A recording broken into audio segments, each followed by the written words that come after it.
بسم الله الرحمن الرحيم. ازيكم عاملين ايه؟ النهارده ان شاء الله يا جماعه هعرفكم كيفيه زراعه النعناع. قبل كده يا جماعه كنت صورت لكم النعناع بس بعد ما زرعته ب20 يوم. النهارده بقى ان شاء الله يا جماعه هعرفكم كيفيه زراعه النعناع من الاول خالص، تمام كده. واعرفكم ازاي يا جماعه ان انا بزرع النعناع بطريقتين يا جماعه. دلوقتي انا عندي الطينه اهيت اللي هتتحط في القصيص ده، وعندي الرمل اهوت يا جماعه. دلوقتي يا جماعه انا عندي الرمل ده حاجه اساسيه. قبل ما ازرع اي حاجه لازم بحط رمل على الطين. حتى يا جماعه زي ما انتم شايفين كده، حتى الطين ده اصلا عليه رمل اهوت. كنت زرعه قبل كده بس ايه فضيته وجبت رمل كمان اهوت، وان شاء الله هفضي الرمل ده كله على الطين ده. وان شاء الله هعبي ده يا جماعه واعرفكم ازاي ان النعناع ده بالزرع بطريقتين. اللي هي عندي يا جماعه بزرع النعناع بطريقتين، تمام. هو ممكن يزرع في ميه وممكن يزرع في اي حاجه، بس ان شاء الله يا جماعه انا هعرفكم ان هو بالزرع ايه، بالزرع بطريقتين. دلوقتي يا جماعه انا هفضي الرمل ده هنا، وبعدين ايه، وبعدين خاطر ايه ارجع لكم يعني تاني. زي ما انتم شايفين كده يا جماعه ما شاء الله التراب قصيص التراب اهوت يا جماعه اللي انا هحطه في القصيص ما شاء الله بقى كله رمل. دلوقتي يا جماعه الرمل والله العظيم يا جماعه بيسهل ان اي زرعه ان هي تطلع بسرعه. يعني ايه الجدر كده طول ما هو ماشي، يعني ايه اللي شفته يا جماعه الطينه مفروله ازاي عشان خاطر الرمل فيها.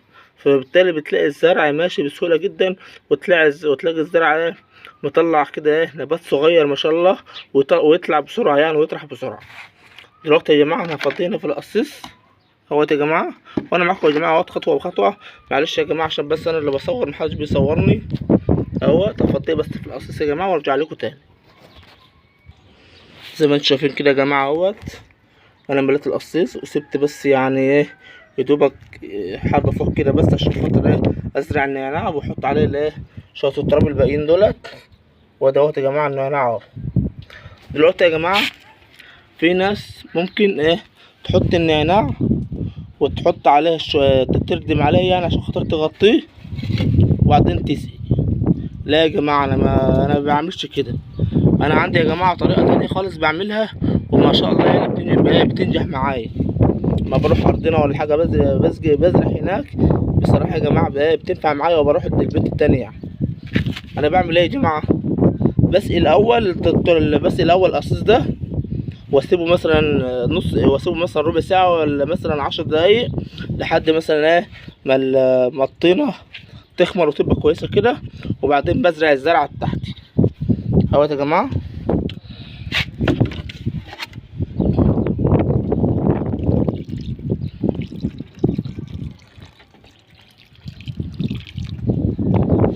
ما انتوا شايفين كده يا جماعه اهوت.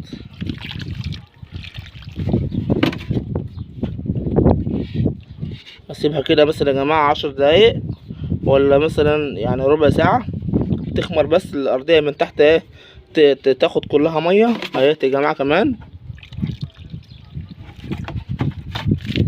طبعا يا جماعه انا ايه خارم هنا خرومه اهيت، يعني خارم الجردل من تحت اهوت، القصيص من تحت اهوت ماشي. خارمه من النعل يا جماعه من تحت خالص، وخارمه من هنا كمان، بحيث مثلا لو اللي تحت اتسد مثلا من الطين عشان خاطر عليه الكبس، تمام. يهوي من تحت. طبعا يا جماعه مرضتش ان انا اخرم من فوق من هنا ماشي، لان ما ينفعش، لازم لازم القصيص كله ياخد ميه. طبعا انا خرمته من تحت من هنا عشان خاطر اللي فوق ياخد كفايته، وبعدين ايه يسرب من تحت، تمام كده اهو يا جماعه. شويه بس كده ان شاء الله يا جماعه، يعني 5 دقايق بس ان شاء الله، وهرجع لكم عشان خاطر ايه ان شاء الله انا هزرع النعناع بطريقتين. نص في الجرد نص في يعني القصيص ده يا جماعه زي ما انتم شايفين كده يا جماعه ما شاء الله، يعني واسع يعني وكويس، تمام. هزرع نص بطريقه والنص التاني بطريقه تانية. خليكم معايا ان شاء الله يا جماعه شويه وارجع لكم. دلوقتي يا جماعه رجعت لكم اهوت بعد 10 دقايق يا جماعه. بعد دلوقتي يا جماعه حتى يسالني هيقول لي انت ليه زهقت دلوقتي؟ ما انت ممكن تسقي مثلا بعد ما تحط الزرع وتسقى، وانت كده كده هتسقى عليه.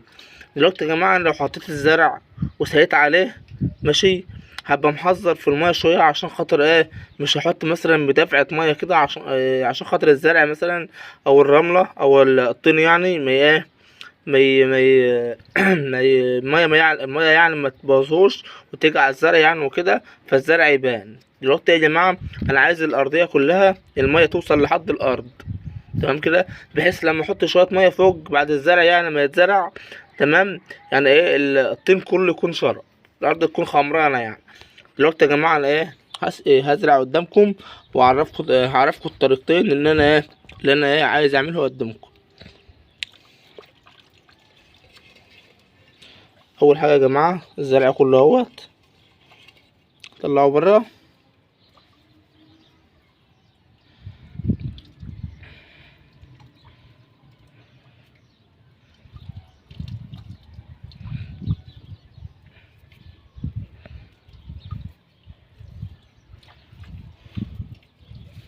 اول حاجة يا جماعة اللي انا ممكن احط الجذور كده، ممكن احط الجذور كده نايمة كده،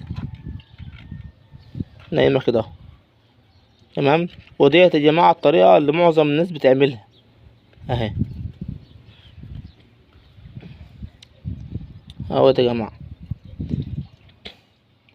ديت الطريقة يا جماعة اللي الناس كلها يعني معظم الناس مثلا 90% من الناس اللي هما بيعملوا الطريقة دي، ودي الطريقة المشهورة يعني، اللي هي تتحط كده، تمام، نايمة كده، تمام.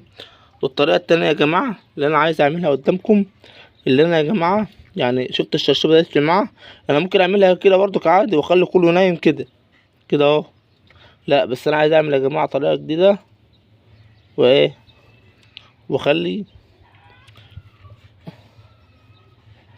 وخليها واقفة كده، خليها واقفة كده. نجيب كمان الباقي اهوت،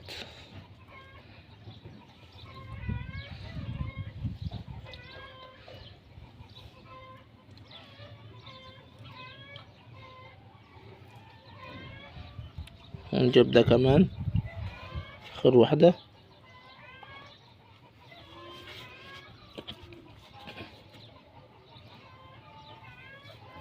لسه يا جماعة كمان لما احط التراب هتحكم فيه براحتي. دلوقتي يا جماعة معلش بس والله يا جماعة اعذروني عشان بس انا اللي بصور، لان انا اللي بصور، تمام، فمش قادر اتحكم بقى في الحاجة. دلوقتي يا جماعة الرماد اهوت، تمام، هحطه، تمام، وارجع لكم تاني. ودلوقتي يا جماعة زي ما انتم شايفين كده انا حطيت التراب اهوت يا جماعة. ادي يا جماعة الناحية اهيت اللي فيها النعناع حطيته يعني نايم، وادي الناحية يا جماعة النص التاني اهوت، ماشي، اللي انا حطيت فيه النعناع. واحد ممكن يخطر على باله ويكتب لي ويقول له يعني انت ليه ما ضحتش النعناع ده وتستفيد بيه، وكده كده الجذور هتمد. انا يا جماعة اقصد ان انا اسيب ده عشان خاطر الجذور، عشان خاطر يعني عقبال ما تمد يعني تسحب من الورق الاخضر ده، الورق الاخضر ده لسه حي، عقبال ما الجذور تمسك تسحب من ده، يعني ممكن ده يكون احسن من النص التاني عشان ده فيه اخضر ده مفهوش، تمام كده. بس كده كده يا جماعه قلت لكم كل حاجه. دلوقتي يا جماعه اسقي اهوت، اسقي الزرع زي ما انتم شايفين كده.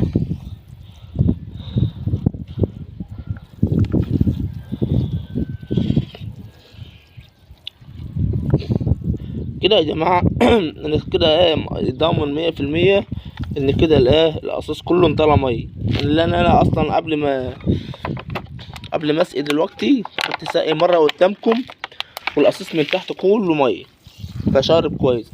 انا كده بسقي بس الحبه اللي فوق التراب بس اللي انا ردمت بيه الزرع اهو. وطبعا يا جماعه خلال اليومين او الثلاثه اللي جايين لازم الجذر يكون في ميه على طول، يعني لازم كل ما ينشف اسقيه ميه، كل ما ينشف اسقيه ميه عشان خاطر الجذر يمسك في تحت. وطبعا القصيص من تحت لسه ساقيه من شويه، فطبعا الجذر يمسك على طول ان شاء الله. بالله عليكم يا جماعه، بالله عليكم بقى يعني يعني طالب منكم حاجه، بالله عليكم يا جماعه اللي سمع الفيديو لحد دلوقتي، يعني انا بدعوكم انك تشترك لو مش مشترك، ماشي، وتفعل زر الجرس وتعمل لايك. وتعمل لي كومنت كده حلو على ذوقك. والسلام عليكم ورحمة الله وبركاته.